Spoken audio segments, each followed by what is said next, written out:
Y'all already know what time it is. It's like 8 a.m. on a Saturday. Welcome back to Super Saturdays. For those that are returning viewers, you know we appreciate that part of the game. For the people that are new, welcome in. Hit the like, sit down, have a smoke, drink, whatever you gonna do. Because you know we gonna get into it. Hell, we got videos to review. And it's been a good week on Dragon Ball content. So, the hype is there. The hype is there. Make sure this screen looks good. Let's get into it.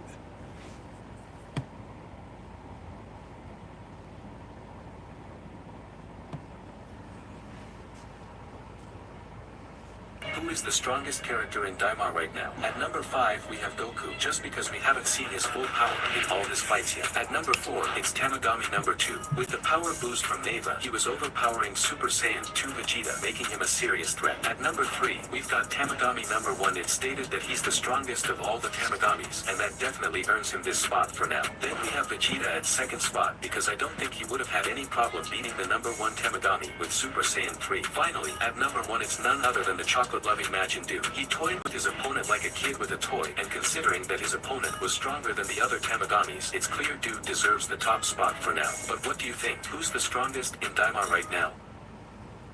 Is Vegeta the best husband in Dragon Ball? Vegeta found himself a rival upon entering the Demon Realm. Hype showed his interest in Bulma and Vegeta's sensors as her husband quickly started working. From that point onwards, Vegeta has always had an eye on Bulma. In episode 14 of the anime, right when the party was about to enter the Demon Realm, they found out that the ship was not going to endure this final leg of the journey, so all of them would have to fly. However, Bulma is the only one of them all to not have the ability to fly, and even though Hype kinda stepped in, Vegeta quickly took care of it. Without a single doubt, Vegeta just got Bulma to wrap her arms around him, and then the two of them abandoned the ship. This is just another instance of Vegeta looking after Bulma, obviously the most memorable one being his fit of rage after Beerus slapped her. And this begs the question, after all he's been through, Dragon Ball Daima Episode 14, we get the new Ginyu Force, the Gendamire Force.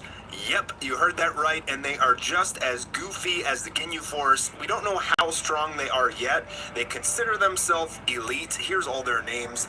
The Captain. Of course. Caught myself slipping, tripping, didn't go to record the Rumble video, start recording. I ain't gonna start it over though. I ain't starting it all the way over, but we just gonna keep going for y'all. Welcome back, Rumble. You know your boy fucking up again, but you know how we do. We got you in here anyways, so let's go. Rumble been getting extra content this week because I've been doing extra videos. Daima. Number 3, Hylia. Number 4, Mashin. And number 5, Gaimoi. So about half the episode focuses on these guys, and I'm not really sure what their role is going to be. I mean, are there really going to be a challenge? I seriously doubt this. Probably more gag characters than anything, because we actually do just see them like shooting their guns, and that's their power. I guess they just use weapons just like everybody else. They don't even really seem to be that strong at all, so it's probably just comedy and more Red Rocket fodder, I guess. Goku and company try to go to Warp Sama so they can get to the first Demon World and get the last Dragon Ball, but Warp Sama is asleep. He's been deactivated by Goma and Degetsu. Goku pokes him with a stick, trying to wake him up. They see that the gates are closed by this spell, essentially, and you can't go through it without Warp Sama. Goku tries to poke it with his power pole and ends up getting electrocuted, which is where we saw him from the next episode preview, like falling down all damaged. It wasn't from an enemy, it was just from this magic. But interestingly, this guy Neva, he is really the GOAT of Dragon Ball Daima. So this guy can just straight up cast a spell and he removes all of the gates from the demon worlds. So he's speaking in ancient Namekian, and Piccolo, interestingly, is picking up on this, I think because he may be learning how to use some of this magic. But in any case, Neva's magic was able to inflict so much damage on Goku like that, it just knocked him out. He's able to recover though, but this guy can create Dragon Balls. He can turn Dragon Balls that are stone into regular Dragon Balls again. He can do all sorts of things. I mean, he's really insanely powerful, and he should be the Demon King. Now that the gates are removed, they can fly to the first Demon World. So now we're going to go back to just a quick interaction between the Gendamire Force and the two new Majins, Ku and Du. do. And I was really excited for them two to fight. I absolutely think to get a judge of the power scale of how strong the Gendamire Force are, we should have absolutely seen them fight these Majins, because we've seen them fight a Tamagami, so we have an exact benchmark for how strong they are. The fat one is seemingly slightly weaker than Goku's Super Saiyan. So if we got to see them fight the Gendamire Force, we would know how strong they are in relation to Super Saiyan. But they're probably just fodder. And in any case, they buy the Majin's chocolate, so they're probably going to become friends now, and I doubt they'll fight. So it took us 14 episodes, but now we're finally in the first demon world, which is hot and red. It looks much more aesthetically fitting for the final world. But unfortunately, they are attacked by the Gendamire, who are shooting their little blaster guns, and everybody's getting away. Now the entire Gendamire force is going to chase after them. And we can see from the next episode preview, Goku and company will be taking them out with ease. But the title of the next episode is called Third Eye, and there we see Dabura's father holding some sort of key.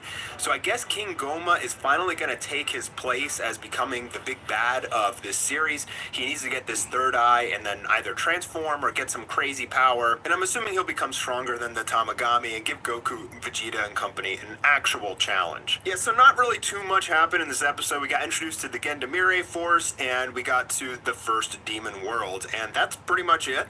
But it appears that now that we're into the second half of Dragon Ball Daima, things are really going to start picking up with some more powerful opponents, and I am all for that. Let me know what you guys think in the comments below, and I'll see you next week for episode 15.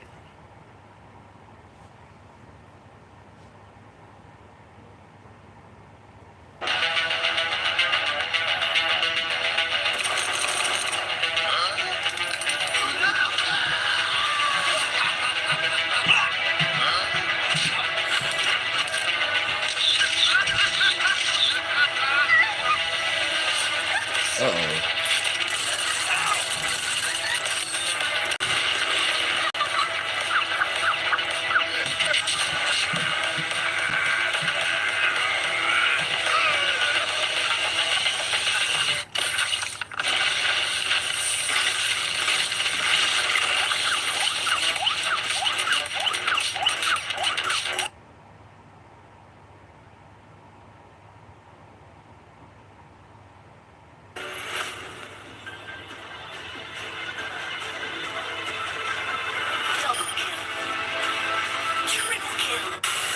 Saiyans are incredibly powerful. At the height of their power, they were the main military force behind the Cold Empire and conquered planets like it was Tuesday. But that doesn't mean being a Saiyan is easy. So today I'm going to be telling you how you can survive as a low-class Saiyan warrior. Now, how you start out is entirely based on how you were born. You see, Saiyans have set protocols depending on how strong you are from birth, as the vast majority of Saiyans are born as low-class warriors. Basically, you were born with a power level of 2 to 50-ish, and you are incredibly weak by Saiyan standards, and what comes next isn't really going to be too fun. You see, low-class Saiyans, upon being born and having their power level scanned, are immediately sent off to distant planets with weak inhabitants to obliterate all intelligent life. Now remember, you were given no formal training or info. You are literally in the dark with no knowledge of the planet you were sent to, nor any knowledge on how to use ki, meaning no giant energy blast or major strategy to be utilized against the inhabitants, so you're pretty much doomed here. Okay, maybe I'm being a little harsh, as Saiyans are given some information as stated by Raditz, but it's more of an order, as you were simply told that you gotta kill everything on the planet and you gotta get back home after the job is done. So the major question that we actually have to ask is, how do we go about this? Well, it's gonna be difficult, but it's plausible. Most low-class warriors are sent to planets with weak inhabitants, but also frequent moon cycles. This means that we have an advantage, so let's assume that we're not complete dog water and that we have a power level of around 35 upon landing. If this is the case, after transforming, we'll possess a power level of around 350, which isn't a lot by any means, but remember, this is a weak planet deemed suitable for an infiltration baby, meaning most likely the average inhabitant's power level is only around 6 to 16, with maybe the occasional potential danger of a ki user who might be a problem if we weren't transformed. However, if we do meet a creature who has the ability to utilize ki, this could prove somewhat advantageous. You see, most Saiyans are incredibly gifted with ki, and we could theoretically figure out on our own, but if we meet someone who actively utilizes ki, we can copy them in order to give ourselves a much needed amp. However, you have to play your cards correctly. At this point, you're strong, but not wipe out a city strong. If you overdo it while untransformed, you most likely will be hunted down, overwhelmed, and then killed. When you do fight while untransformed, you must pick decent targets such as small villages or settlements on the outskirts of cities. This will lower the chances that you run into some kind of trained guard who will have enough power to obliterate you while you're not in your grade 8 transformation.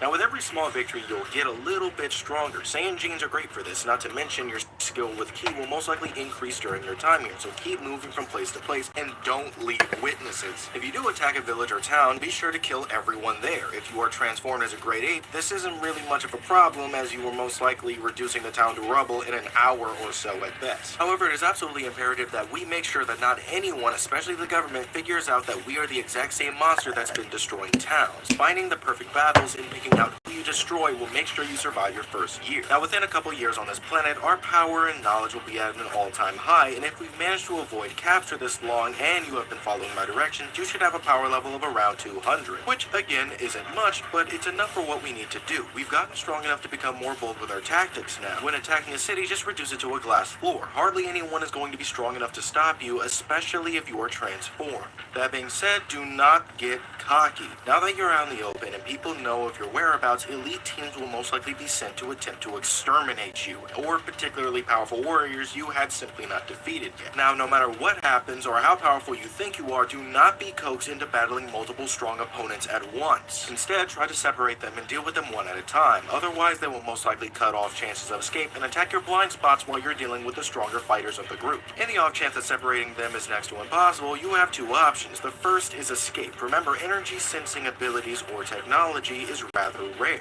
meaning most of the time, simply creating a smokescreen by blasting the surrounding area is an option for giving yourself an out. If this is impossible due to them possessing said abilities or tech, then we're basically screwed. That being said, even if it's a small chance of succeeding, your Saiyan biology may be able to allow you to walk away from this alive. First off, Saiyans regenerate stamina incredibly quickly, meaning if possible, utilizing hit and run tactics can possibly work with them wearing themselves out faster than you. Meanwhile, you continuously bombard them with attacks until an opening is given to either kill one of them or escape. Now be aware, you'll be taking damage too while doing this, and they'll try to lock you down the best they can, meaning you'll be taking attacks from all sides. This isn't too bad though. Saiyan bodies can take a lot of hit before going down, but remember, you do not have a healing tank or medical supplies. Meaning if you're hit with an attack that's a little bit too much to heal from, then it's game over. Also, one thing that you have to remember is that we are cold-blooded Saiyans here, meaning desperate calls for desperate measures, meaning psychological warfare is also on the table. Take hostages, make them act out of line via taunts, torture teammates to lure out other soldiers, etc. There is literally an entire list of war crimes that you can go ahead and do whenever you find it necessary. Another thing that you have to remember is that even if you survive these kind of encounters, you'll most likely take some major damage, which is both a good and very bad thing. It's good because thanks to Saiyan biology, a major beating will allow our strength to reach new heights after we've healed. The problem is that we're going to be in a very vulnerable position for quite some time. Even factoring in our healing factor, depending on how much damage we took, we're looking at 1 to 3 weeks of being unable to move locations or fight at full strength. If hunted down in this state, death is far more likely depending on who finds us, which is why it's incredibly important to have a well-secured base that's well hidden where you can recover after each successful attack. A well-placed cave or cavern should do wonders for this simply due to the fact that it is covered by various shrubbery as well as natural barriers. Now, it's been a few years since we landed. We've lost some fights, we've won a lot of fights, we're still somehow alive, and we've decimated the entire planet. Our power level is beginning to get close to the average for a Saiyan warrior of our age.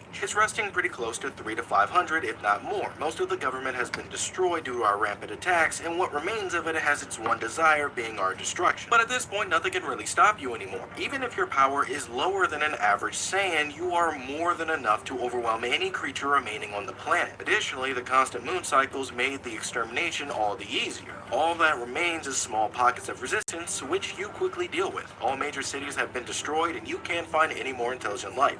The mission is complete. So after all this time, you can finally return home. You hid your pod away in a secluded location for when you finally dealt with the planet's inhabitants. It's already pre-programmed to return to Planet Vegeta, with those being its pinned coordinates. Though the trip back is close to around a year, this feels more like a short nap simply due to the fact that the Saiyan pod puts you in a stasis. You do not age, nor do you need to drink, breathe, or eat until you're within the distance of your destination. For everything, you finally make it back to Planet Vegeta, where you're greeted by 2 technicians. They'll give you a quick rundown, but most importantly, you'll be taken back into Saiyan society where you'll be assigned to a senior who will basically teach you the ropes. During this time, you'll be retrained. Anything you failed to pick up on your own will be taught to you here, such as flight, key control, how to use certain technology, as well as various things related to Saiyan culture and your new life as a Saiyan warrior. Speaking of which, let's talk about that because missions are going to be dicey. You see, the way missions work is that it's a first come, first served basis. They are put into a pool of missions to choose from, and the more difficult the mission, the more money it pays. Meaning the more missions and the harder they are, the more your wealth as well as reputation will grow. Occasionally, you'll be automatically assigned to a mission by a higher up, such as King Vegeta, Lord Frieza, or King Cold themselves, though this is incredibly rare. Now, due to the fact that you're still young, you'll be assigned to a platoon of adult Saiyans to take on an actual mission. This is where most Saiyans get killed.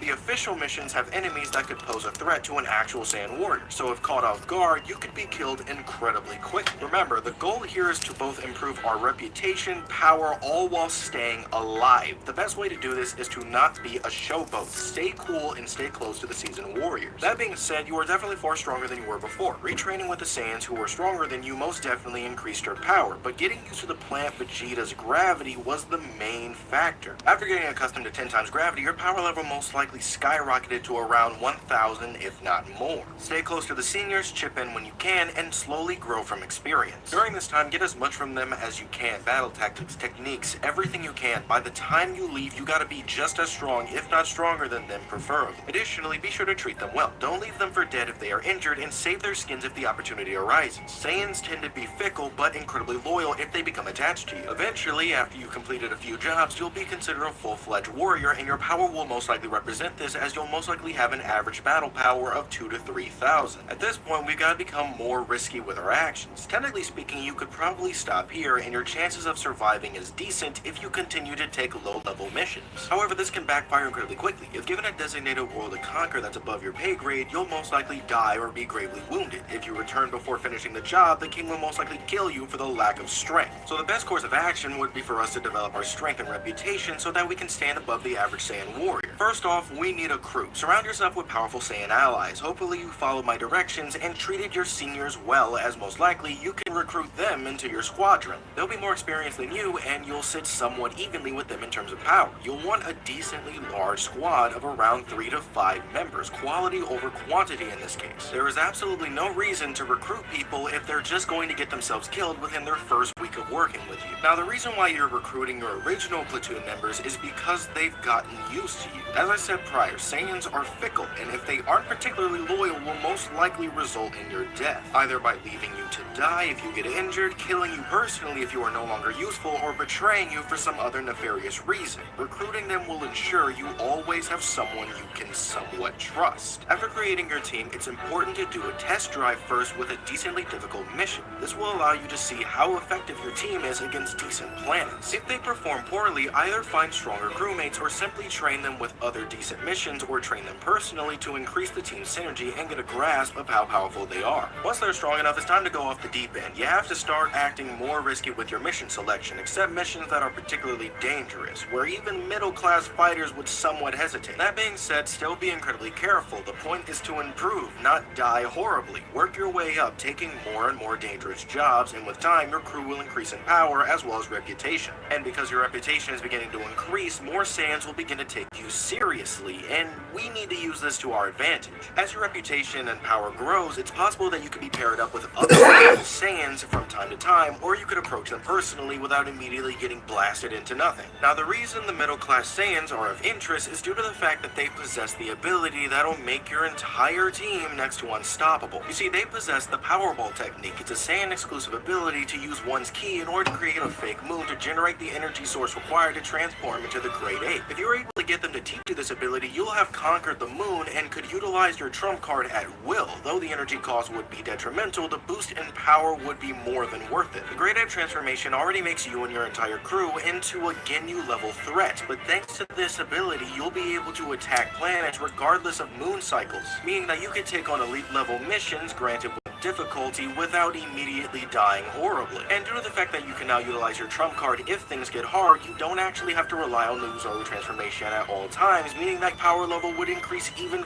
further to around 6,000 to 8,000. Now it should be noted that this is only possible if you've managed to not actually die on these missions, but instead come back on the brink of death every single time. The good thing is that unlike your infiltration mission, you do have top tier medical technology, so even if you do come back with broken ribs, a cracked spine, and a blasted eye, the healing chamber will leave you with as little as a scar at most. So congratulations, you're pretty much at the top of low class. However, this is about as good as you can do for the most part, even if you continue to take the most difficult assignments. The strongest that you could possibly get while taking these missions alone will probably be around 10 to 12,000 before you begin to plateau. However, by the time you reach those power levels, most likely you would either be killed by King Vegeta, who would be afraid that you're going to get stronger than him, so he's going to basically deal with you right then and there, or you would be assassinated by Frieza and his goons. So anyway, there's the guide. If you follow these instructions, get lucky, and play your cards right, you'll be a powerful Saiyan in no time. Anyway, thanks so much for watching this far. If you like this video and want to see more of it, be sure to like, subscribe, hit that bell icon, and comment below what you want to see. Also, big shout out to my Patreons. We got the Mnemonic Sailor, Jay going to La La Land, Daniel Turk, Hero Brian, Lindsay, Trolley Unicorn, Magic, Sloomy, and Bimo. Thank you all so much for supporting me. It really does mean a lot, and honestly, I would love to talk about this more, but I'm running out of space on my computer, so I gotta go right now. Bye. Running out of all the space on the computer is mad work. I gotta delete videos every couple days Start by myself. talking about King Goma, a central figure in the plot of Dragon Ball Daima. We know that he is a demon and, like any king, he is extremely ambitious. Demons in general have a great desire for power, and it is no surprise that Goma is after the demonic third eye. This artifact seems to be much more than just something valuable or rare. It is a key that can unlock immense powers, which justifies Goma's great interest. But after all, why does he want this eye so much? Let's explore some possible reasons. The first and most obvious reason is the grotesque increase in power. The third eye could actually be an artifact that grants the user a significant increase in strength. Or, even more interestingly, it could be an object capable of unlocking forbidden abilities, those deadly and extremely powerful techniques that are beyond the reach of most warriors.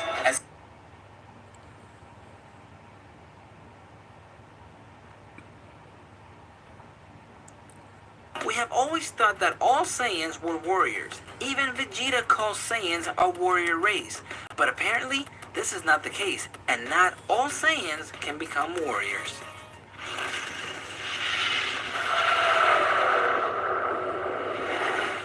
Hey, how's it going? My name is Raph, and welcome to Dragon Ball Code. In the latest interview, Akira Toriyama has revealed specific details about how Saiyan warriors are chosen. It always seemed like all Saiyans became warriors, but apparently this is not true. There is a whole process that goes on when choosing warriors, and everything starts as soon as they're born. Go ahead and hit that like button if you always wanted to be a Saiyan. When a Saiyan is born, the first thing they measure is their battle power. Most Saiyans are born as low-class warriors. There, they have two categories in which they can fall: upper-level warriors or lower-level warriors. If when a baby's battle power is measured and they pass a certain standard, they will be classified as an upper-level warrior. The baby will be immediately raised as a candidate to become a warrior. And when these Saiyans become warriors, they can be promoted to a higher warrior class depending on how strong they get. But if their battle power is too low and it doesn't reach the standards, they will be classified as lower level warriors. Some of them will become infiltration babies and are sent to other planets. If these babies manage to grow, get strong enough, and conquer the planet that they're sent to, they can come back and immediately be recognized as warriors. This is very messed up because infiltration babies do not have a high survival rate. So when these babies are sent on these missions, most of the time they don't make it, and obviously they never come back.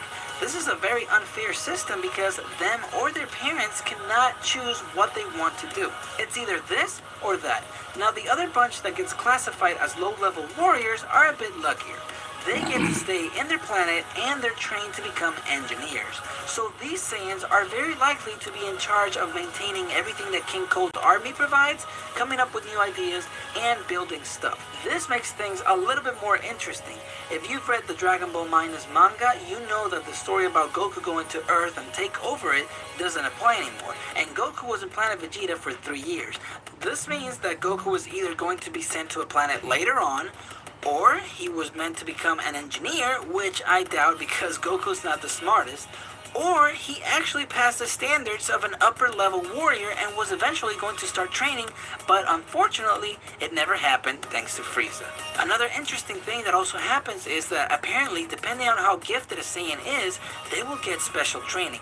Only a select few Saiyan children receive a special training for a short period of time in order to acquire even greater battle power. We know that Raditz was born an upper level warrior in the low class warriors, so perhaps Raditz, Nappa, and Vegeta were some of these children that received special training because they were assigned to the same group. First, they put Raditz and Nappa together, and later on, Vegeta was added.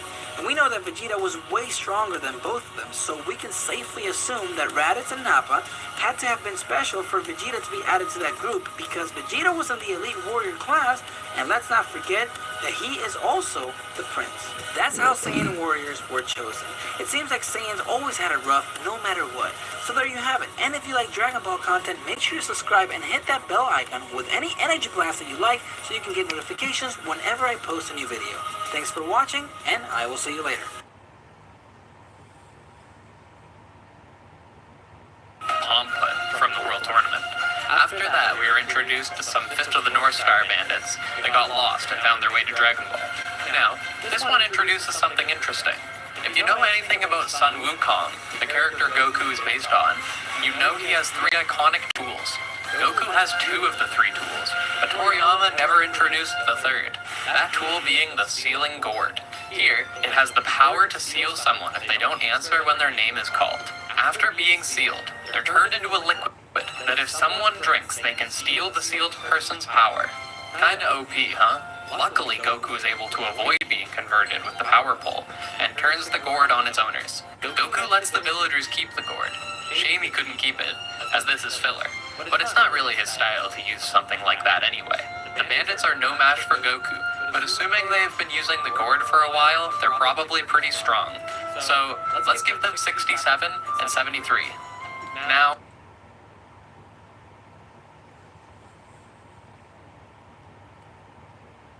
since Goku is small again, Dragon Ball Daima brought back the power pole, and I could not be more excited.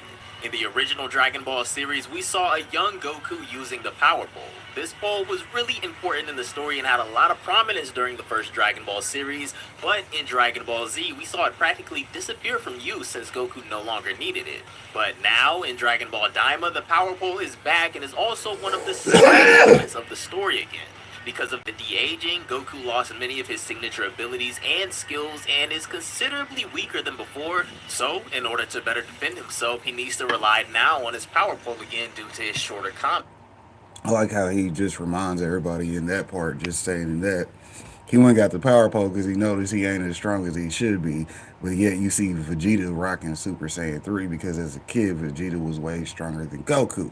You know, just reminding y'all that the lore is actually being explored here. Vegeta should be way stronger than Goku, which makes that fight unfair if they was to fight as kids. Like, damn, Vegeta, why are you so much stronger than me? Oh, Kakarot, you forgot. I was always an elite class, and you as a kid were trash. Just because you can go Super Saiyan don't mean your ass is not trash. Combat range. He's still capable of transforming into a Super Saiyan, however, though, as we've seen in recent episodes. Since Dragon Ball Daima, the latest installment in the Dragon Ball series, is the final work of Akira Toriyama. It's a really nice touch that he wanted one of the objects most loved by the fans of the original Dragon Ball to make a return. Well, folks, this is it. The crew has arrived in Demon World number 1. Dragon Ball Daima, episode 15, begins the countdown to the big finale. This episode is called Third Eye, which is in reference to the legendary demonic Third Eye that was discussed all the way back in episode 1 of Daima. An ancient artifact from the demon realm that Goma's been wanting, that has been missing for many, many years since the days of the reign of Dabura's father in the demon realm. We've been talking a lot about the third eye on videos and of course in streams. If you are catching up with Daima now, I have an entire series of breakdown videos here on the channel, breaking down all the lore, things you missed, Easter eggs, and secret backstory references to every single episode of Daima, as well as of course reviews for every episode here on the channel. But yeah, there's been a lot of discussion about the importance of that artifact in the climax of this story. We've talked a little bit about the kind of power that it grants you. This episode really does lay the foundation for all of that by telling us much more about the third eye, something we've only heard a little bit about up until this point. If you remember, Hybis found the third eye. He found an eye, playfully enough, just somewhere next to a mountain. And I think that was revealed back sometime around episode 9-ish. I think it was episode 9. But now all the players are together in Demon World 1. The 3 Dragon Balls are there. Dr. Orinsu and her guys, Goma, and of course Goku and the gang. And I want to remind you that we did see Dabura for a brief second in last week's next episode preview. So when I saw that, the first thing I thought of was, yep, flashback. So they really got to tell us about this thing and lay the groundwork for things to come in the next few weeks. I saw some people arguing about which episode was more boring, 13 or 14, and I liked 14 a bit more. The good news is that with episode 15, it's definitely not boring. There's a lot of action in this episode. From start to finish. I mean, there's a lot of action and a little bit of lore involving a flashback telling us more about the third eye. But if you're waiting for like a lot of action, this was definitely the episode. However, there were a couple of problems I had with this episode. There's a couple of issues I had that really did bug me. Like, I enjoyed it for the most part, but there were a couple things that I thought maybe weren't very well thought out, and I'm going to go into that here with this review. So, as you remember before, everyone comes down to Demon World 1 using the original, tunnel, right, between the Demon Worlds, and they get attacked by Goma's army. This whole episode was pretty much all-out war, because all of the remaining people in the Demon Realm that were part of the military police, Goma's defense forces, in that Demon Realm, they're going up against everyone. So they go behind these mountains and they're getting blasted. Now, at one point in the episode, actually it happened a couple times, Goku gets hit by one of their blasts and he goes down, like an electrocution, like he goes down like shocked. And actually in the same episode, Vegeta goes down. You know, a little bit after this, a very similar sequence, Vegeta goes down, Goku has to give him one of those revive bugs that works like a senzu. Now, I find it really, really strange that Goku and Vegeta, who fought Tamagami 3 and Tamagami 2, which it was told to us multiple times that at the current power level of Goma and them, he could not defeat the Tamagamis. That's what's been told to us, going back several episodes. So it's weird that Goma has these guys that have weapons that hurt Goku and Vegeta, but couldn't he have used that against the Tamagami? Now, let me just say this. It could be possible that maybe the Tamagamis are immune to it, because look at the Tamagamis. They're clearly not made up of organic tissue. They're kind of like mechs. They seem to be sort of like automatrons. You know what I mean? They're like sort of these living machines, right? So it could be that it doesn't affect them, but it certainly affected Goku and Vegeta. So I can kind of get past that detail, but there's something else that I didn't like, and I'm going to get to it here in just a moment. But I did want to say that basically it's a big firefight for the first few scenes of the episode. You've got Glorio and Pansy with their guns, like firing, at the military police. They've got ships coming in. It's a bunch of, they got guys with like hand rifles, and then you've got like the ships. And then you've got Goku, Vegeta, Piccolo, anybody who is good at using ki were kind of using these long-range ki attacks. Now, the animation and the colors were beautiful. I mean, I know that goes without saying. Dragon Ball Daima has such fluid animation, and every time that I see it, I think to myself how incredible Super would have been if they had this consistently. You know, we saw a lot of fluid animation in Super in some of the big fights of the Goku Black episodes, where he fought Vegito, and even some of the ones before that, and of course during the big Jiren fights. But I would have loved it if they had this type of, you know, just beautiful movement throughout that series. So, you know, we see all that, they're fighting through them, and then while all this is going on, Goma notices that Hybis has the third eye, which is something that I knew was going to happen, that at some point he would see that the third eye is right there in his possession, and he gets excited, and that sort of leads into the flashback where we see Dabura and we see Demon King Abura. Now, obviously I've talked about this before, but it's a big pun. Abura, Dabura, abracadabra, that's the pun. You know, people say Dabura because that's kind of like the Funimation pronunciation, but it's supposed to be Dabura. That's how they pronounce it in Japanese. So it's Dabura, but I'll go more into that in the breakdown. Also, the backstory of the third eye is revealed, and we find out kind of what happened, like how the third eye wound up getting lost from Demon World 1 going into Demon World 3, like what happened, and I will tell you this, I'm going to go into a lot more detail on this in the breakdown, because some of the imagery here was straight out of Dragon Quest. I mean, I've talked about it before a little bit, but I saw things here where I legitimately thought I was watching Dragon Quest, or playing Dragon Quest, that is, the video games. A lot of stuff, like there were a lot of, Toriyama definitely references other works. Besides Dragon Quest, there was also some Sandland references that I wanted to talk about. But basically, you know, it becomes this big firefight, and they actually end up making it to the palace. But then everyone gets put on high alert, like the Guardians, and we have more of this fight. What ends up happening is during this scuffle, the palace reveals that it has these giant tanks, these big giant tanks in Demon World 1. And with these giant tanks, this right here was straight out of Sandland. I don't know how many of you have read Sandland, or if you've seen the anime. I believe there are episodes on Hulu right now streaming. Sandland was not produced by Toei Animation. It was produced by Toho, but it was executive produced by Akio Iyoku, the same one that's kind of running Dragon Ball's anime behind the scenes. Iyoku has a much more powerful presence, in the behind the scenes with Toriyama than people realize, because he also helped out with the Dragon Quest games. He's sort of like, before Toriyama passed, in many ways, he was like the gateway between everybody else and Toriyama. So instead of getting, you know, instead of being Akira Toriyama getting 50,000 emails a day probably from people wanting to work with you, Akio would be the guy to kind of funnel it through, and his assistants. I don't know if I've talked about that before, but, you know, point is that there's a lot of stuff, and if you're unfamiliar with these things, I'll go into it in the breakdown.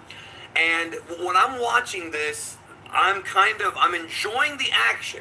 I like the action, but I'm scratching my head, because here we have Goku, Scratching his head. a kid Goku. who at one point took out You know the that entire kid. Red Ribbon Army by himself. Obviously, even these take guys down are a more tank. powerful because they have magic-based weapons, but he did it by himself. And we see a lot of homages to that here, like with the power pole, like he uses it like as a giant bat to just whack people away, and I love that. Then we've got Vegeta, who most of his life worked for Frieza alongside Nappa, battling these different planets they were going to take over for the Empire, and he had to most likely fight various armies in his life.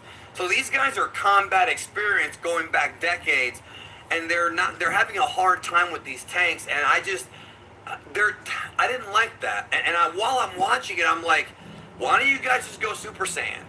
Like, why don't you just go Super Saiyan and just finish this? It really reminded me of some of my criticisms about the Giants episode, and how things could have been resolved easier and faster, you know, in that way. And so I think, I know that type of shit bothered me. Now, I'm going to go back and rewatch the episode to see if maybe there was an explanation that I missed before I do my breakdown. But I really did not like the fact that they're having a Now, they didn't have to go Super Saiyan versus the hamsters.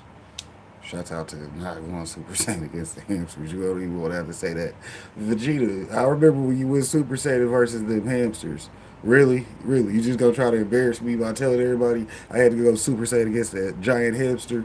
Nah. I was in base form fighting these damn hamsters because guess what? They was over here throwing them hands. They hamsters. They was going hand with them. You dig? Couldn't stop that part. But I had to go Super Saiyan against a giant baby, which is pathetic because it's a giant baby versus the hamster. You dig? At least he waited till you was fighting the kid because it wasn't even a baby. This little motherfucker walking to school. Shouts out to walking to school by yourself because if the adult was there supervising the kid like you should have been, why was you fighting the kid versus the adult? Now I see this like, what the fuck? Why is these hamsters acting crazy? Then they look, oh shit, this little nigga over here. Hey, he wasn't Super Saiyan. I could detect that power, type shit.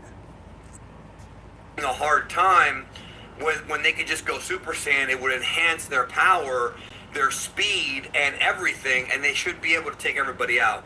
So during this big battle at like the palace, we then have a moment that I thought was very much like Lord of the Rings, the films, or like the MCU, where there's a big blast that's about to hit Goku and them, and suddenly out of nowhere, bam, here comes Pansy's dad, King Kadan from Demon Realm, Demon World 3.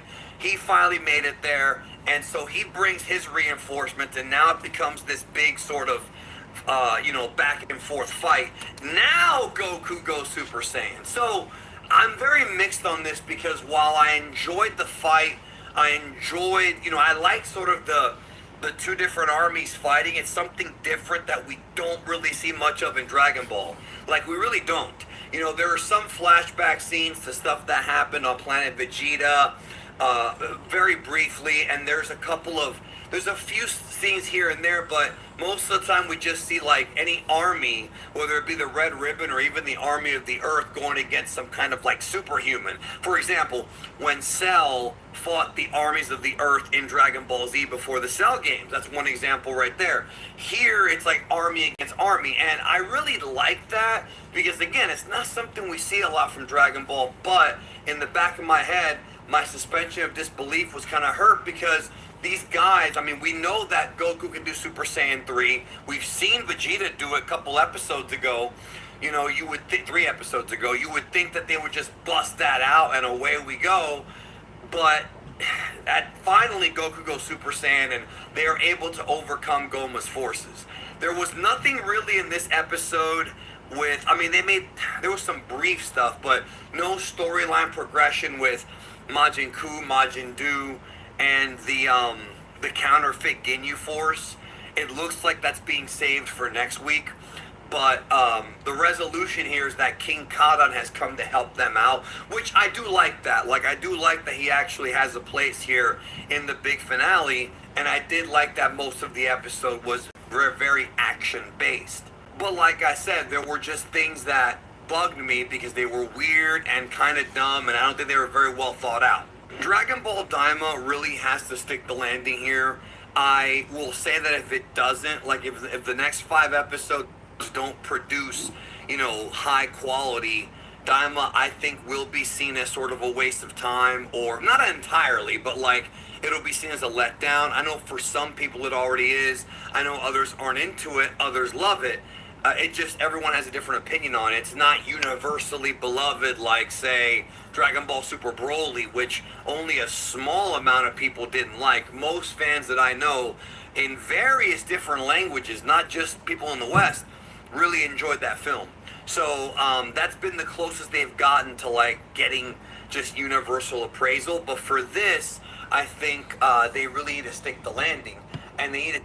Technically, how I feel about Broly is exactly what the MCU did with the Hulk. They nerfed his ass, technically, because Broly is supposed to be a bad guy, and they nerfed the bad guy, you see what I'm saying, by making him to where he's acceptable as being a team member. You dig?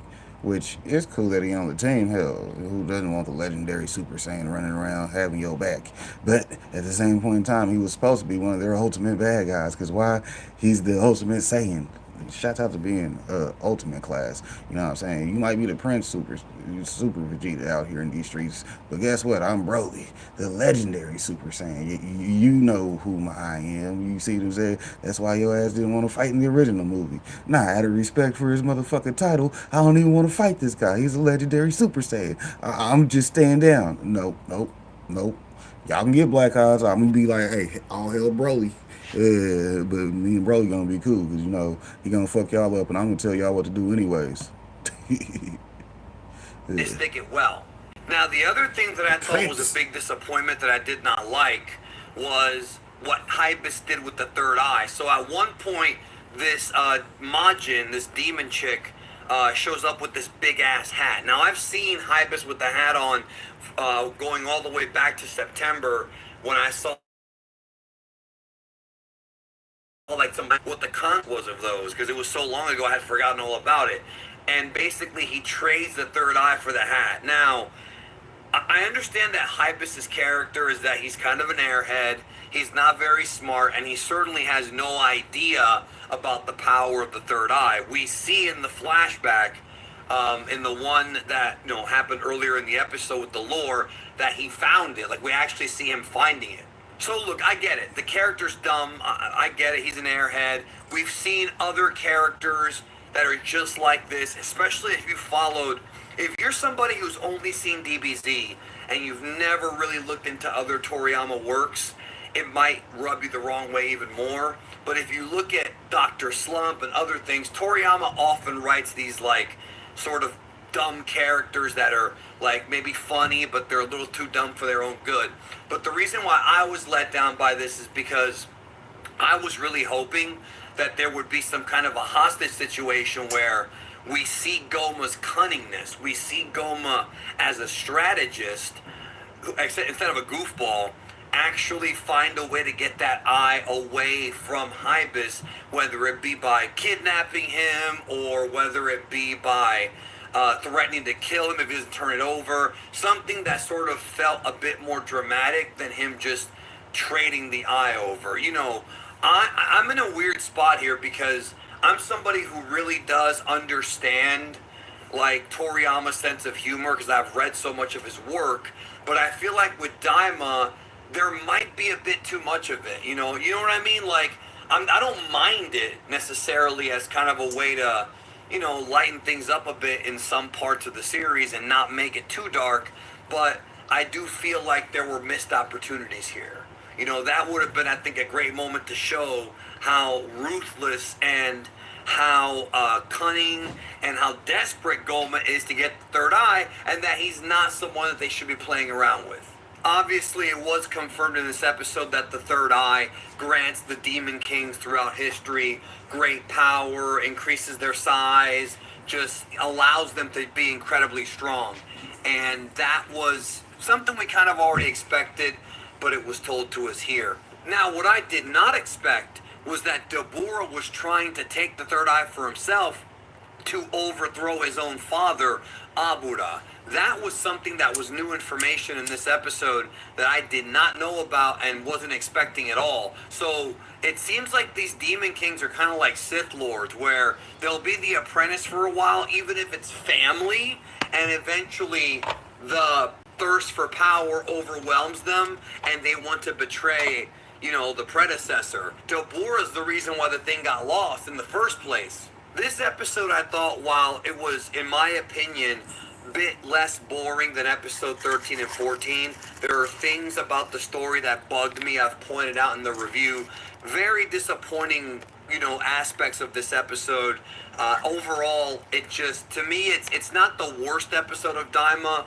It's probably in my bottom 5. Daima has to stick the landing with these last 5 episodes starting next week, because these last 3 have left a lot to be desired.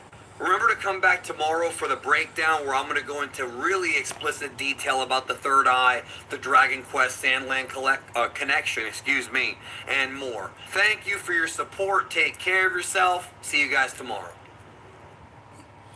course, he'll be on later on this afternoon. Shouts out to him. Y'all know to go check out Geekdom. I ain't gonna say his other handles because, you know, I don't appreciate that. You're making a big mistake.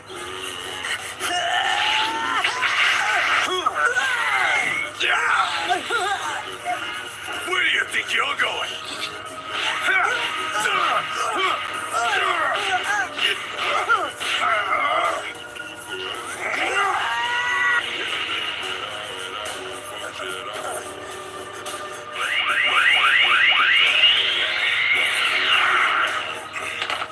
Pity, what a waste of talent.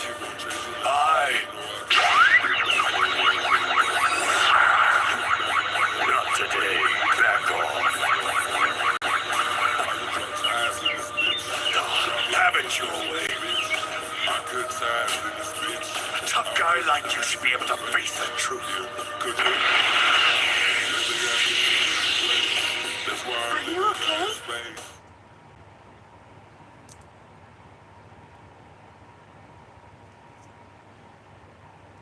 All right, Dragon Ball Universe. I called you here to show how easily I could take each of you down with just prep time and knowing your weaknesses. Your plan better include a lot of hiding, because the second you step out of that shadow, you're done.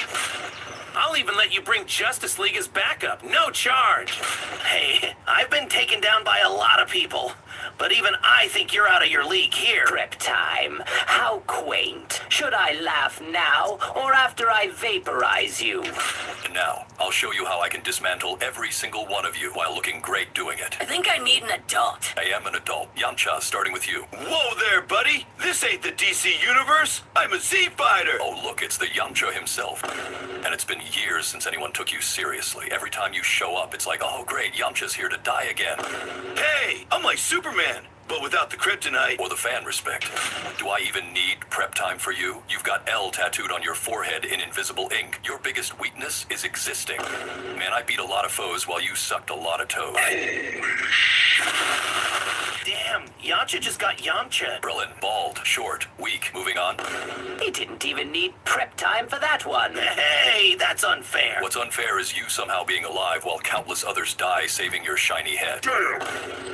Yeah, statistically speaking, Krillin has the highest survival rate despite being the weakest fighter. It's almost an anomaly of Darwinian theory.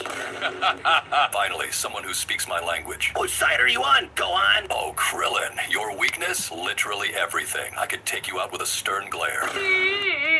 Hey, I'm stronger than most humans. Congratulations, you're the tallest dwarf at the circus. Holy sh... Pathetic. Kiko! What's up, Bats? Kiko, who the fuck are you? Krillin 2.0? Tien, you've got 3 eyes and still couldn't see. You'll never be relevant. What, does that third eye make you psychic? No, but it does help me see right through your prep time bullshit. I bet it's for seeing the inevitable beatdown coming from a mile away. Maybe it's to help you spot your own weaknesses faster. He's got you there, Tien. Piccolo, the green slug man, the Namekian babysitter. Your weakness? You're too nice. You've raised more kids than Goku has even noticed he's fathered. All I need is a crying Gohan, and you drop your guard faster than Alfred with a tray of tea. Scientifically accurate. Piccolo's oxytocin response spikes around younger fighters. He's essentially a walking green maternal instinct. I hate how right you are. But let's face it, we're basically two sides of the same coin. We both have a thing for raising young fighters. Smartass, huh? You gave Gohan a weighted cap as training gear. You're basically the Dragon Ball equivalent of a dad who buys socks for Christmas. I mean, it's true. Weighted cap training wasn't exactly OSHA approved. We're vibing, Gohan. Whose side are you on, Gohan? Science's side. And what about me? I'm from the future. I could outthink you in a second. Oh, it's future Bulma. The only thing more predictable than your time travel shenanigans is your inability to prevent anything from going wrong. Your weakness? Chronological incompetence. He's not wrong. Statistically, Trunks' interventions create more paradoxical instability than solutions. It's fascinating, really. Gohan, I swear. Just saying, buddy. Enough roasting these clowns. Moving on. Vegeta, you're next. Let me guess. You think you can beat the Prince of all Saiyans with prep time? Ridiculous. And you, Vegeta, the Prince of Saiyans. If arrogance was a power level, you'd be beyond Ultra Instinct. All I'd have to do is compliment Kakarot in front of you and you'd rage yourself into a heart attack. Yeah, More like the Prince of McDonald's hairlines. Watch it, Rodin. At least my villains are universal threats. Yours, an actual clown. Even Master Roshi wouldn't waste time sensing your power level. Matter of fact, if I ever want to find you, I'll just track Superman's energy spikes. Your weak bat presence is always lurking nearby. And by the way, the Justice League is mid. Good one. You see, my dear princess, every time you start a fight, it's a countdown to you getting knocked out and Goku saving the day. You're like a luxury car with no engine. Fancy, loud, and completely useless when it matters. You're the strongest bench warmer in anime history. That's actually true, Vegeta. Actually, Batman's analogy checks out. Vegeta, your record of consistent losses directly correlates with overconfidence and an inability to adapt under pressure. Exactly. Or better yet, I'll just declare Broly the rightful prince of the Saiyans and let you all deal with that cosmic tantrum. Actually, Vegeta, Batman has a point. Your impulsive need to prove dominance often leads to tactical inefficiency. I'd hypothesize you have a chronic case of compensatory overreach syndrome, or COS. You wordy little bastard. Am I wrong? Shut up, nerd. Am I next? Because I'm always up for a sparring session. Sparring? No, this is prep time and it's over 9,000, something you clearly lack. Now you're speaking my language. Goku, your biggest weakness is your appetite. Knock over a buffet and you'll drop faster than Gotham's crime rate when I'm on patrol. Hey, food is important. That doesn't make me weak. You once let Earth get destroyed because you forgot to finish off Frieza. A cheeseburger would have distracted you even then. He's not wrong. If not for Whis, we'd be living on Namek 2.0. And stop helping him, Gohan. Sure, Mr. Bat Guy, but you don't even look strong. Where's your power level? My power level is called prep time. Something you wouldn't understand, Goku. You're a combat addict with the IQ of a rubber chicken. Dad's impulsive behavior often leads to catastrophic scenarios, which could have been mitigated with basic risk assessment protocols. Case in point, handing Cell a sensu bean. He was like, hey Cell, catch, and beat my son. Or letting Earth deal with Majin Buu. Giving energy to Frieza in Namek was questionable, bro. He just killed Krillin. Is he stupid? You dumb monkey. That was for a fair fight. Fair fight? That's adorable.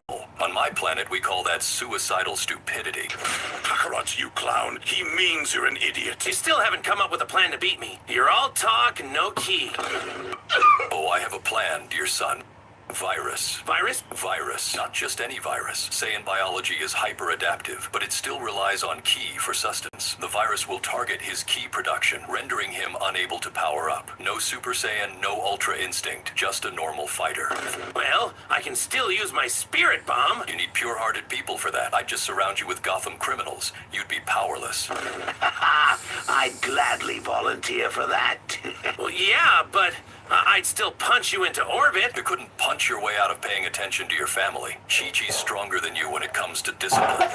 You know the difference between you and an elevator, Kakarot? Huh? What? No? An elevator can raise a child. Okay, but what about teamwork? None of your prep time tricks would work if we all worked together. Teamwork? Let's see. Goku would miss practice because he's eating. Vegeta wouldn't show up because of his ego. Piccolo would be meditating. Krillin would, well, die. And Yamcha? He's just a free win to me. I'd win because you're incompetent as a group. You didn't forget about me, did you, Bats? And you, Gohan, you're good. I know. You're too good. I bet even your dad feels insecure around you. Statistically, I have a 90% success rate in saving the day versus my father's 47%. He admits it often. Wait, what? Gohan's the only one here with actual potential. If you were my Robin, we'd be invincible. Theoretically, yes. With my intellect and your preparation, the margin of error drops to approximately 0.3%. I like you, nerd. Likewise, detective. Wait a second. Are you saying Gohan's ditching us to be Robin? Deal. We can call ourselves the Prep Time Scientists. Yeah, too wordy. How about the Bat and the Nerd? Dynamic Preppers? The Yamcha Butt Saiyan Trio? Shut up.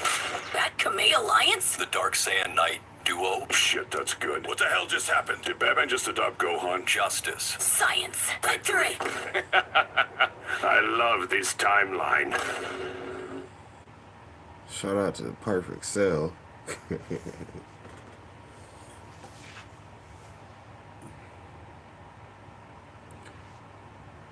You guys want to see something cool or what?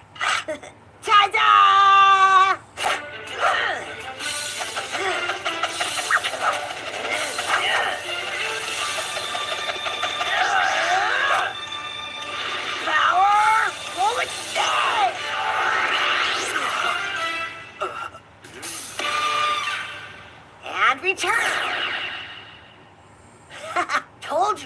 cool. So it almost hit that boy in the face. Piccolo was looking nervous for a sec, like, hey. All about. Isn't that right now, Kale? That's right, Kale. Then went on to Did I watch this? on them being Not all of it. Shouts back out to the big homie. You know, he got some more fan-made anime. Patreon for exclusive manga content and early access. Isn't that right, Sid? I already joined this Patreon today. Tons of great stuff on there, actually. But did you really have to blow up the city? Yes. You blew up the domino. You blew up the domino, and you're laughing. Do you realize the f***ing crisis here? And you will be next. Unless you subscribe, like the video, and turn on notifications right now. Or else what? You'll aggressively scream another man's name for several hours? Kakarot! Kakarot! Cut that off for this part of the video. We already know we got the vocals. Ain't no need for closed caption for this part. My Linda Elliott, shouts out to her.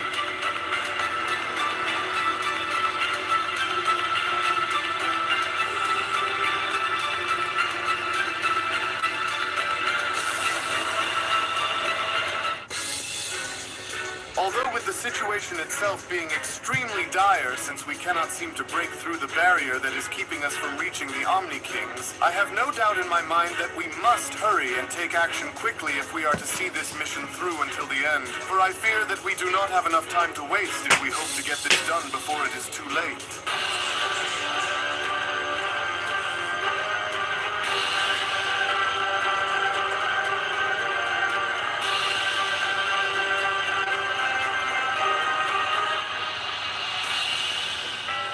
That's the word I was looking for. As our story now continues, following the initial events of all 12 Angel attendees now shown gathered around and having to figure out a way and having to break through the barrier that was keeping Zeno at bay, as with all of the Angels now struggling and coming up with a solution in breaking through this barrier in order to reach the sleeping Omni Kings, was when the Angel Whis went on to then respond, "Well, be that as it may, my dear siblings, it would only now appear as though while the situation grows more dire by the moment, this barrier that surrounds the Omni King's palace is unlike anything that we've ever encountered before, as even despite with our combined knowledge and power, nothing appears to be working, with Bottles having to respond, and while I second Whis' expression, it is no exaggeration to say that this barrier was crafted with absolute perfection through the wish that was made that forged such a protective layer, as it would only appear as though it had been crafted with a level of intent that seems to counteract every known force, including our own, in having to break through it, with Angel Cuss chiming in, and we are absolutely sure that this was done by the hands of these Dark Masters from within the Demon Realm after gathering and using the Super Dragon Balls, correct? And where exactly is the Grand Minister at the moment, because I am unable to sense his essence no matter where it is that I turn, with Bottles responding, "That is correct, for this was all done by the hands of those Dark Masters, but while we don't know as to what happened to the Grand Minister or where he could be, we still must go about by having to try and locate the Super Dragon Balls along with the Dark Masters before it is too late," with Whis having to then respond, "Well, I'm afraid to say that if we cannot go and find a solution to try and bypass the barrier in time, then the very balance of the entire multiverse itself may end up falling within their control," Whis says. And while those Dark Masters are slowly advancing their plans by using the Super Dragon Balls within a realm that we cannot yet detect on our own, and if we only continue to go and delay this matter any further, then we will only run the risk in allowing for a force like Raijin to become an even greater threat to us than Myrna was if we don't go and find a way to stop those Dark Masters from using the Super Dragon Balls in time, which to only go and make matters worse if we remain unable to go and reach the Omni Kings and restore that balance in time, Whis continues, then their sinisterly ultimate and evil plans will proceed until the very end, as a worried Vados went on to then chime back in, "But how are we to know on which realm they are all currently inside of by using those Super Dragon Balls if we cannot sense the Dragon Ball's magic, since the realm that they are all hiding inside of appears to be masking their life energy, along with the magic that the Super Dragon Balls are able to emit, and if we don't quite know on which time chamber they're all currently hiding within, then where should we go and start looking if we want to go and find them?" With Whis responding, "Well, although it won't be easy, we'll simply have to go and quickly try to scout them all in hopes that we will go and find the exact location of the one in which they are all currently hiding within, and so we must still go and try," Whis says, "for they cannot simply go and think that they can remain hidden and hide within the shadows forever, and so we have to go and search, with Angel Martini having to then chime in. And what about our residing universes that are left unattended while we go and search for these so-called Dark Masters? As we can't just go and leave them empty without having to help oversee them in case each of our gods of destruction are to somehow fail to stop whatever may be knocking on their front door. Yes, for I also agree, Angel Mojito went on to then chime in. And what's even more troublesome about this entire situation is that there is no telling on how much time we will end up wasting in having to search for these creatures, which only leaves our universes open for an attack in case we are not there to help oversee them, with Vados having to then respond, well, she's right, Whis, for we cannot hope to waste all of our time here just by searching if it means having to leave our universes open for an attack, and so what do you propose that we should go and do? With Whis responding, well, let us go and try and see if we can search where we can into seeing what other realms and worlds those Dark Masters could be hiding within, so that way we may go and have a better understanding as to where to look and where not to look, since all we can really do is search for them within the moment while that barrier remains. With Angel Cognac having to then respond, then we should try and take this time to go search far and wide, since time really isn't something that we have on our hands here, and so because of this we should go and combine our search in hopes of expanding our reach. Wouldn't you agree? With Angel Margarita responding, well then if that's the case, then we should go and try to take the little time that we have here to search as far as we can for any energy signature that we can detect, and hoping to find the realm in which they are using to hide within, and then so that way we can only hope that our combined efforts in having to search for those Dragon Balls end up paying off, with Angel Corn having to then chime in. So shall we go and see what we can find while we attempt to skim through the vast multitude of realms and dimensions now then, with Cuss having to then chime in, well, ultimately it's worth a shot, and so now let us all go and hone in on where they could possibly be while we can, because if we don't at least stop to try to find out as to where they are, then this could ultimately backfire on us all later on if we don't go and end up taking action now.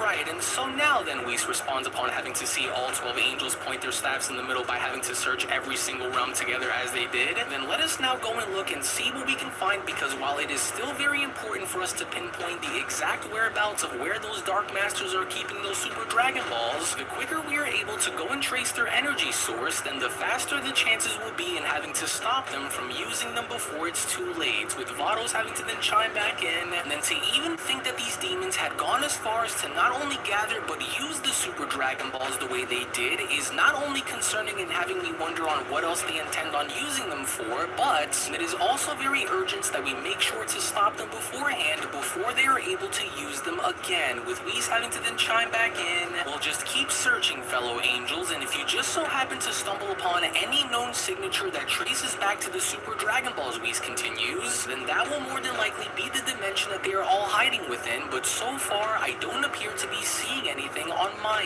end, with Vados chiming back in, well, neither do I, but with so many dimensions and so many realms that are made available in exploring, we'll just have to go and be very careful to not overlook any of them while we're searching, for even the slightest inclination can be served within our favor. As Angel Cuss went on to then respond, well, so far I don't appear to sense or see anything on my end either, and with so many realms and dimensions for us to go and look into, the Super Dragon Balls along with those Dark Masters could be hiding anywhere, but just keep looking, fellow angels, with Margarita having to then respond, and if we only just had a little bit more time in expanding our search, then I have no doubt that we would have been able to find them, but since we aren't in any position to wait any longer, it unfortunately doesn't appear as though that I am able to go and find them on my end either, with Angel Cognac having to then respond, and the same can be said for me as well, and if we cannot go and find a way to locate the Grand Minister and free the Omni Kings from their captivity, then I can only go and imagine as to the horrors that will wait if they are no longer around to help aid us during this entire ordeal. As Angel Cocktail went on to then respond, well, I don't appear to be getting anything on my end here either, which likely means that those Dark Masters are using some kind of an energy masking technique that is preventing themselves and the Super Dragon Balls from being located. But then, it was only just within that very moment, as all 12 angels had come across a very unknown and strange energy signature, was when Vados went on to then quickly respond, hey, wait a second now, hold on, did the rest of you just go and feel what I just felt? That sudden but yet very faint surge of energy just now. Or did you happen to also go and feel that too,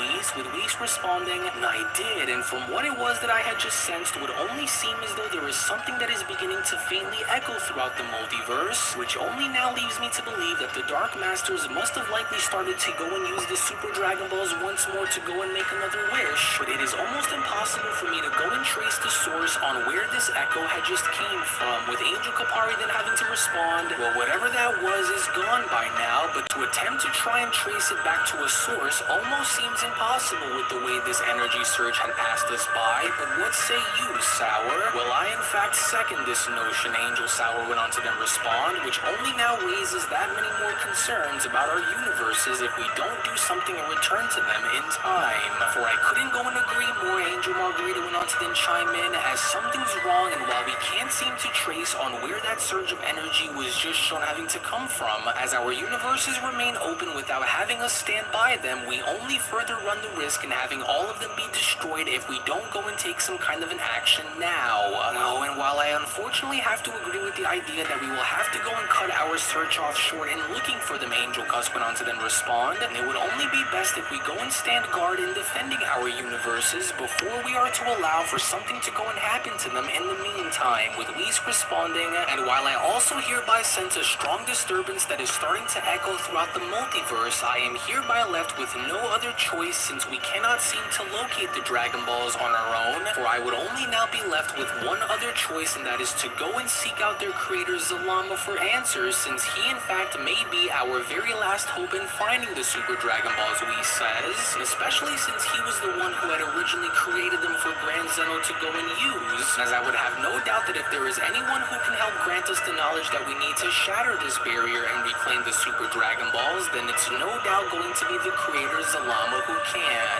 And so while I volunteer to undertake this journey to locate Zalama and seek out his wisdom alone, Whis continues, the rest of you are to return back to your respective universes and wait on my return for an answer on what I found, for the stakes themselves that are on the line could not be any higher, and so you all must go and take your leave now while I go on my search to go and try to find him.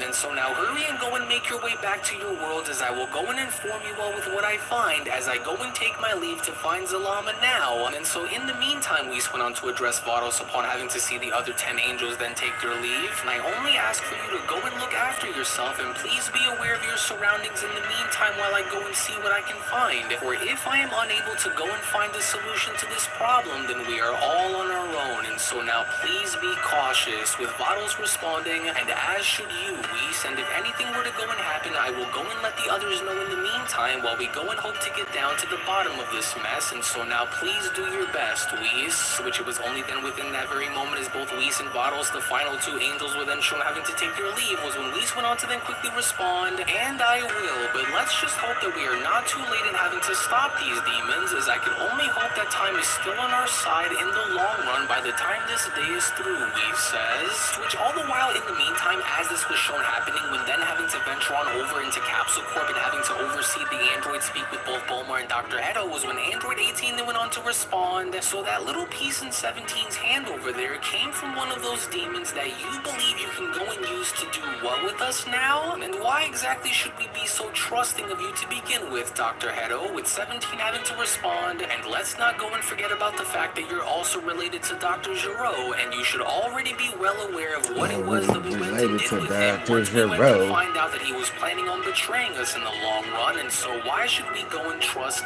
you? Well, because if what it was that Goku had said that he had seen within that demon realm is to be true, Bulma responds, then we're going to need all of the help and all of the enhancements that we could get our hands on if we hope to walk away from this entire ordeal with our planet intact, which I'm pretty sure that the two of you can already go and attest for, given what happened the last time we were placed in a hopeless situation like this, as Dr. Hedo went on to then respond, well, when given the nature on how my grandfather and I are completely opposite with all things considered, you'll simply have no other choice but to just simply go and trust me, as we don't have a lot of time on our hands, and so I'll need for the both of you to go and listen to me, because what it is that I'm about to go and tell you is going to be very important that I do not wish for you to go and lose sight of, for we are dealing with forces that go far beyond anything that we've seen before on this planet, and we'll need to be ready for anything and everything just in case something were to go and happen here on Earth in the meantime, for these very forces that we face could possibly even go go as far as to exploit even the smallest of weaknesses among us, Dr. Hedo continues, and this is where the two of you will go and come in, as I only hereby come to you both with a proposal to enhance your abilities without compromising your nature in ways that'll ensure our survival, just in case something were to go and unfold here within the process as we go and buy our time. For if we simply don't go and prepare ourselves for what is to come now, then we may end up finding ourselves in a scenario where even your remarkable abilities won't be enough to keep such enemies as these demons at bay, Dr. Hedo continues, as I only want to hereby introduce you both to Gamma 1 and Gamma 2's original stasis chambers, where the two of you will be stationed in for the time being. For what it is that I am proposing isn't about changing who you both are and what makes you both unique at your core, Dr. Hedo continues, but it is rather more about having to enhance what's already there and sharpening your powers to further ensure that you are both ready for any of these demon enemies in case you were to find yourselves in battle against them. And with Bulma's unparalleled intellect along with my own expertise, we've went along to go as far as to study the properties of that demon horn extensively, for it contains traces of energy and genetic material that could go and benefit us in the long run, and this is where the both of you come into the picture, Dr. Hedo continues, because by carefully merging its essence with your already pre-existing systems, we can go and create a defense that not only resists your magic, assuming if they go and have any, but we could also go as far as to potentially go and turn it and use it against them if they try, Dr. Hedo continues. So just imagine on being able to render their tricks useless before they can even go and attempt them against you, in which you would both be able to look more into while also enhancing both your speed, your power, and your awareness to greater levels, Dr. Hedo says. Wait a minute, to enhance our powers and abilities by using the DNA samples of those very demons to go and use that against them, 18 went on to then question. But would that really go as far as to actually work, with 17 responding? And more importantly is, how are you both so sure that we aren't going to end up turning into one of those monsters in the long run? Because although it would go as far as to help us track those demons down and cancel out whatever kind of tricks they attempt to go and try on us, how could we go and be so sure that this upgrade is going to keep us both stable? With Bulma responding, well, if you're worried that the two of you will end up evolving into becoming like one of them, then that should be the least of your concerns, since the only thing that the two of you ought to worry about is by simply having longer hair and possibly new clothing pieces to match your newly upgraded looks. With 17 responding, so an upgraded and entirely new look, huh? Did you hear that, 18? Looks like our power isn't going to be the only thing that's going to be getting a makeover then. But tell me something while we go and decide, because you had mentioned on how this isn't going to change who we are, but mostly change and improve upon our power and abilities in the meantime. Is that correct?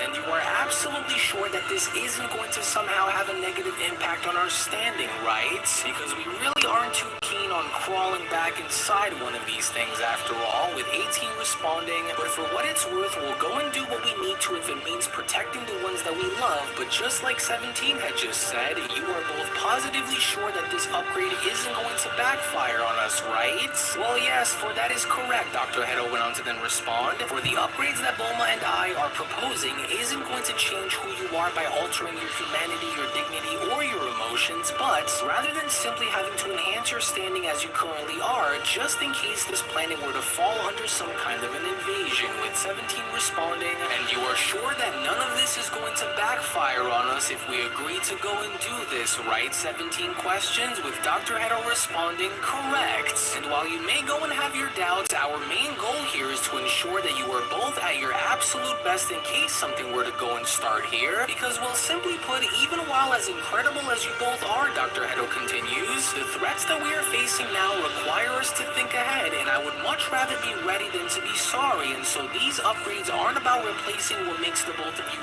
unique, but more or less having this rather be more about refining it. And by doing this, we only hope to further enhance your abilities to ensure that nothing, not even these mysterious demons, can pose a threat to you or this planet if they just so have happened to go and make their way here as a result of it, Dr. Hedo continues. For your bodies will grow to become far more durable, as your shields will also grow to become far more stronger, and your energy reading levels on using their own demonic energy against them will be far more useful than it would be harmful, as Bulma went on to then chime in. And by doing this, not only do we plan on also upgrading Gamma 1 and having him join you in being an aid to us just in case we need it, Bulma says, but you two will undoubtedly be what this planet needs in case a full-scale invasion were to happen, since Vegeta and Goku are off handling other things with Lord Beerus and Whis in the meantime. And while they are all away, and at least we can know that we have the two of you here to stand alongside us, just in case an attack were to suddenly break out in the meantime, with Dr. Hedo then having to respond.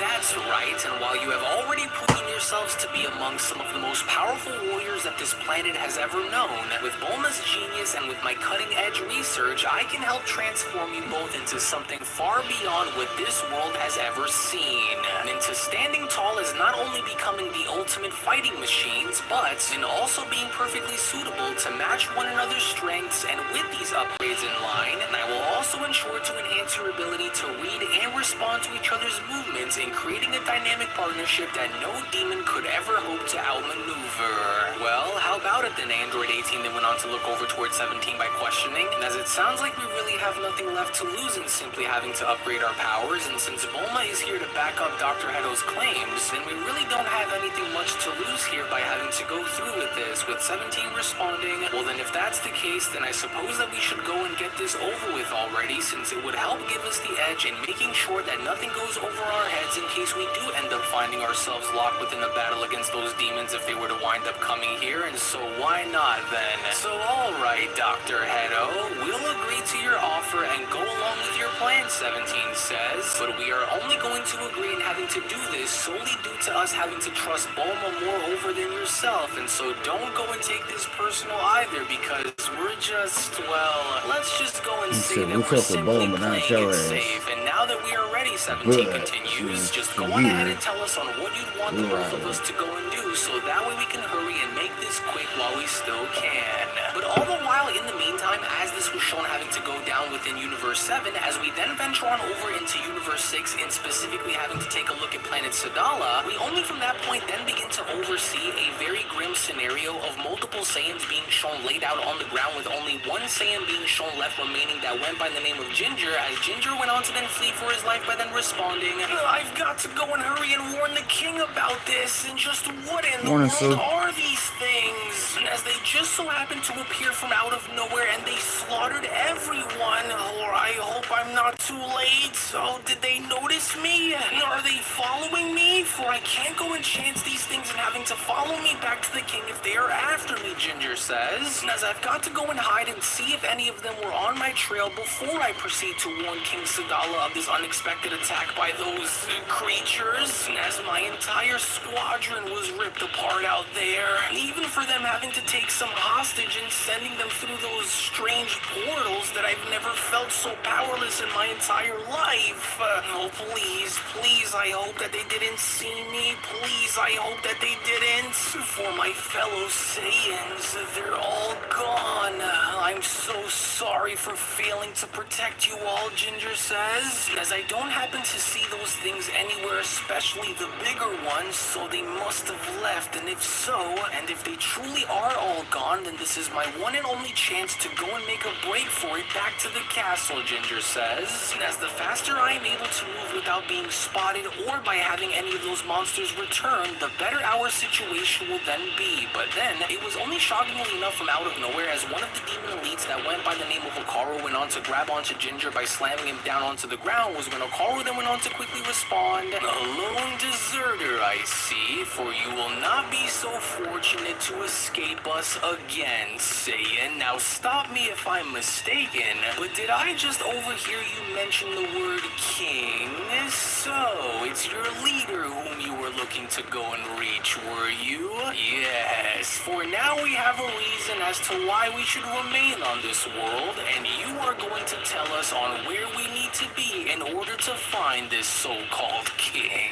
And you will go on to do so now, So now give me the information that I seek and tell me where your king is hiding, or you will die, and I will not be asking you twice. With Ginger responding, I won't tell you anything, for I won't let you monsters go and slaughter any more of my fellow people. So now just go away and just leave this place. With Okoro responding, or else what? With Ginger having to then respond, or else you and your friends are going to be sorry that you have ever went and stepped foot on our planet, and so just leave. As Okoro went on to then respond, well, you don't get to go and tell me as to what to do, mortal child. And since you aren't going to go and tell me as to where the leader of your people on this planet is, then that only just means that you are expendable to me. And since you are no longer of any use to me, then may you go and perish alongside your brethrens. Now say goodbye, Saiyan. But then it was only from out of nowhere. Go to the big homie. I want to go check out bro's channel. Cooking with Love and more. Y'all know he doing his thing over there. Got 3 or 4 other channels, so go check them out everywhere. For you to go and spill any more Saiyan blood here on this planet than you already have. What? A survivor among the slaughtered tribe, Okoro went on to then question. And just where exactly were you hiding this entire time? And how was it that you were able to go and slip through the cracks and having to avoid me this entire time, Saiyan? For your death itself will not go and stand without having it be the most brutal among them all. With Kaba responding, well, it doesn't really matter on how or what it was that I did, because now that we are all here and after finding out about the Saiyans that you've slaughtered along the way upon coming here, we will not allow for you to go and continue these acts anymore, you hear me?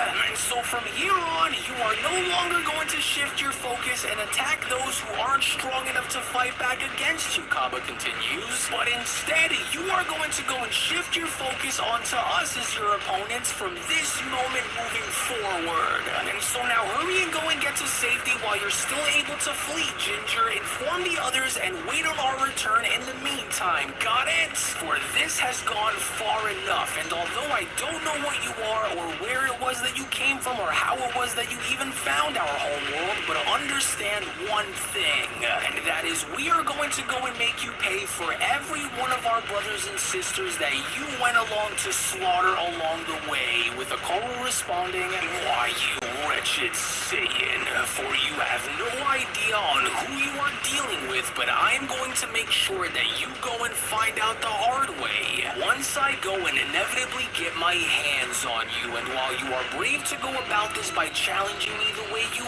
are, what could you possibly be talking about when you say we, when all that I see that stands before me is you on the battlefield?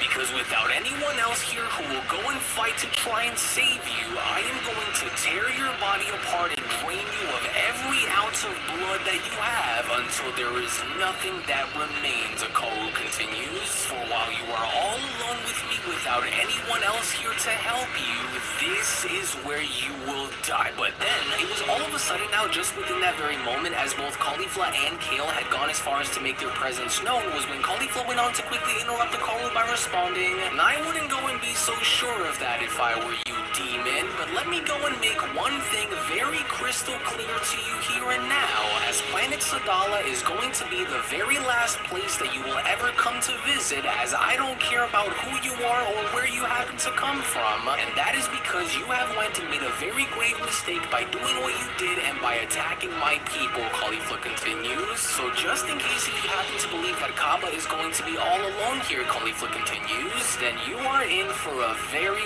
rude awakening, because not only is Kaba not going to be alone here against you, but now that both me and my sister are here to stand alongside with him, you are about to go and find out now firsthand on what we here in Universe Multiverse 6 are really all about. Isn't that right now, Kale? That's right, Kale then went on to quickly respond upon them being shown having to emerge, and while I never would have expected to ever see such a cruel and heartless monster like you on our planet like this, you are nothing more than a mindless beast who is blinded by your own arrogance, and Planet Sadala won't ever stand to accept such a fate at the hands of a monster like you.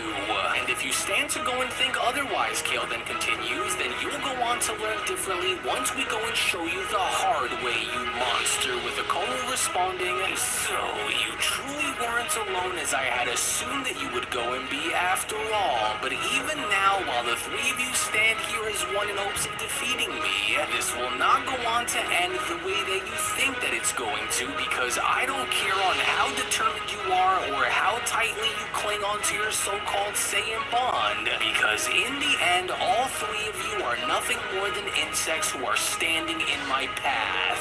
For I was sent here onto this world to go and exterminate every last one of you, Apollo continues, and that's exactly what I intend to go and do, whether you three are going to be standing in the way of that plan or not.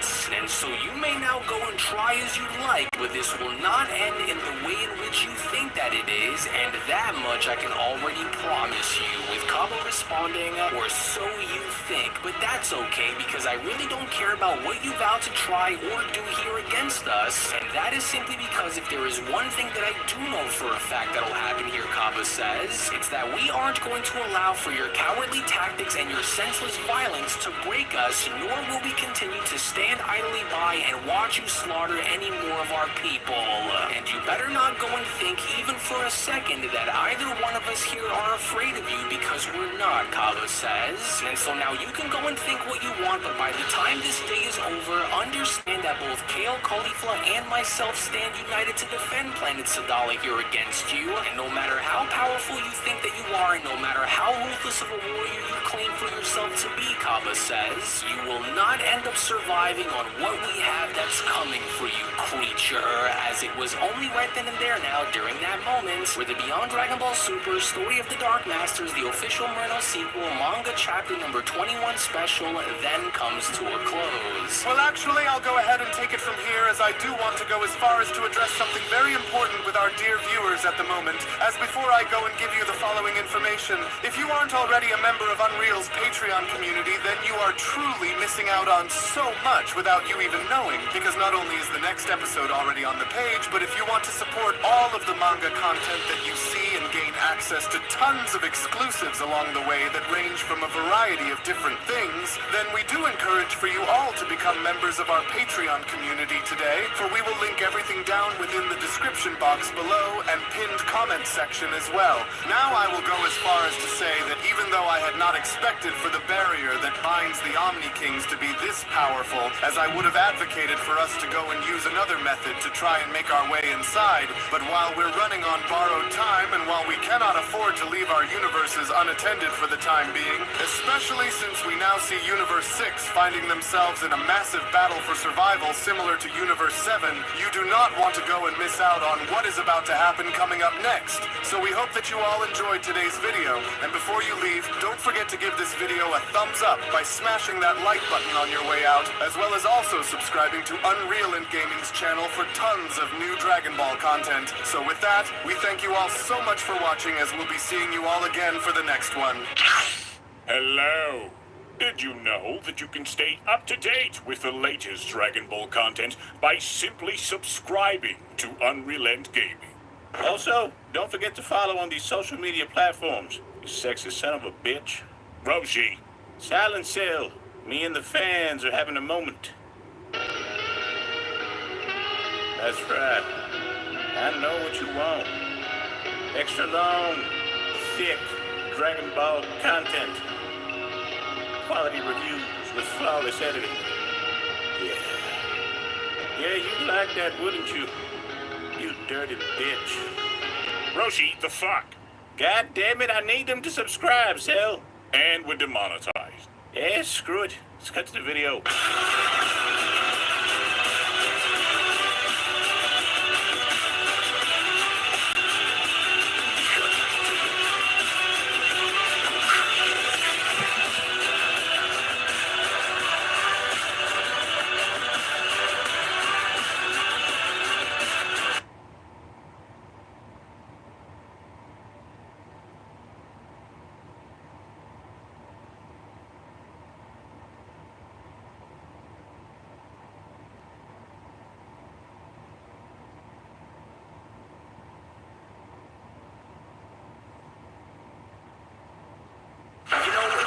Vegeta has had 3 completely different looking Super Saiyan 3s. The one that was most commonly used up to this point was this Goku styled one. Like every Super Saiyan 3 in Heroes used this version. Now the canon one is this one, with his hair sticking straight up rather than falling back, giving it its own unique flair, and it looks to be based on unused concept art for Super Saiyan 3 by Akira Toriyama. But there was one more. According to the GT Perfect files, Super Baby 2 is a form very similar to Super Saiyan 3, and I mean, we can see that. He has no eyebrows and a more pronounced brow ridge. His hair even grows, but flops forward instead of back. So maybe we did see a Super Saiyan 3 Vegeta in GT way before the other 2 versions. So Vegeta's bodies had 3 completely different Super Saiyan 3 designs. Which is your favorite?